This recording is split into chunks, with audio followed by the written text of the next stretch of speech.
पुलवामा में, जैसे रेवंत रेड्डी ने कहा कि ये आईबी और रॉ का फेलियर था, संजय राउत वगैरह कहते हैं कि बालाकोट स्ट्राइक में कौए मरे थे, ये सब उठा रहे हैं। सर्जिकल स्ट्राइक और एयर स्ट्राइक के बाद पाकिस्तान का रिएक्शन अगर वो देखते तो ये न बोलते।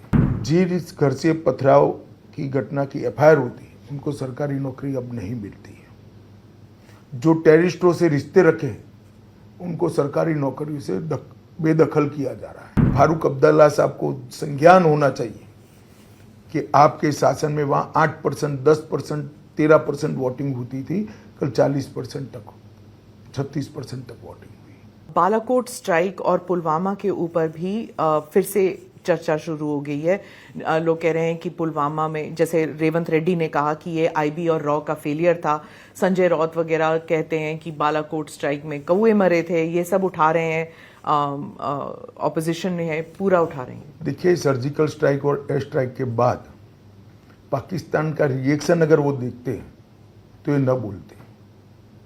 ये लोग इतने छोटे मन के हो गए हैं कि मोदी जी को इसका यश न मिले इसलिए ऐसी भ्रांति फैला रहे हैं कि जैसे कुछ हुआ ही नहीं।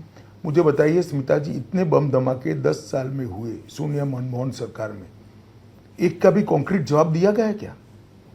26/11 सिर्फ 26/11 नहीं, ब्लास्ट के सीरीज ऑफ ब्लास्ट हुए। जयपुर, मुंबई, अहमदाबाद, हैदराबाद, मालेगांव। क्या किया आपने? विरोध भी नहीं किया, माइनॉरिटी वोट बैंक के डर से। नरेंद्र मोदी जी ने घर में घुस कर मारा है।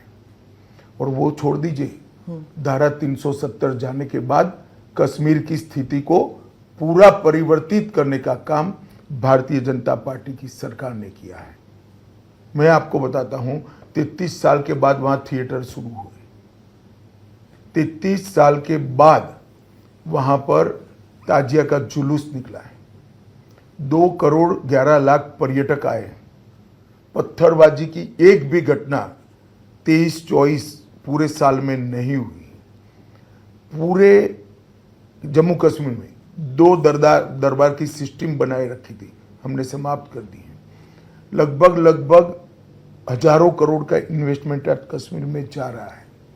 33,000 जनप्रतिनिधि पंच, सरपंच, तहसील पंचायत, जिला पंचायत के चुन कर आए हैं।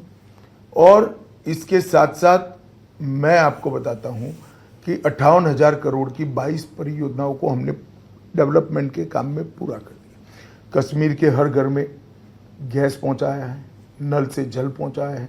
हर कश्मीरी को, देश में भी तो गरीब को मिलता है, यहाँ हर कश्मीरी को 5 लाख तक की स्वास्थ्य की सुविधाएं कश्मीर प्रशासन और नरेंद्र मोदी जी दे रहे हैं। और इसके साथ साथ हमने कठोर कदम उठाए। जिस घर से पथराव की घटना की एफआईआर होती उनको सरकारी नौकरी अब नहीं मिलती है। जो टेररिस्टों से रिश्ते रखे उनको सरकारी नौकरी से बेदखल किया जा रहा है। कठोर कदम हमने उठाए और इसका आज नतीजा है कि जो लोग भारत के संविधान को मानते नहीं थे, चाहे जमाती इस्लामी हो, चाहे हुर्रियत हो, 2 दिन पहले चुनाव में सबने वोट किया है। और फारूक अब्दुल्ला साहब को संज्ञान होना चाहिए कि आपके शासन में वहाँ 8%, 10%, 13% वोटिंग होती थी, कल 40% तक, 36% तक वोटिंग हुई। पहली बार काश्मीरी पंडित 35% से ज्यादा वोट डाले हैं, जो विस्थापित हैं उनको भी अपना अधिकार वापिस मिला है।